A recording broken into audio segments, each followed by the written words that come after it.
Hello and welcome back to a new video. In this video I'll show you how to sign up into Binance. For that, just go and open your Binance app and tap on I am new to crypto, and now you'll have to enter your email address or your phone number, or you can also sign in using your Google and Apple platforms.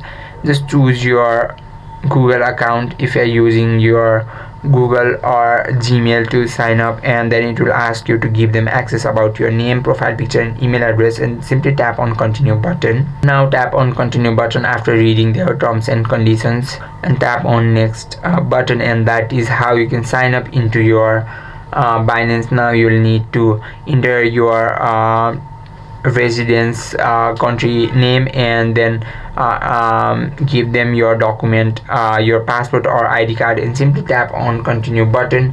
And once you give them that, they will send you verification and once you do that, they will send you 6-digit verification code through SMS or email, and just place that over there, and that is how you can sign up into your Binance. I hope this video helps you out. If you have any questions or queries, just let us know in the comment section. Thank you for watching.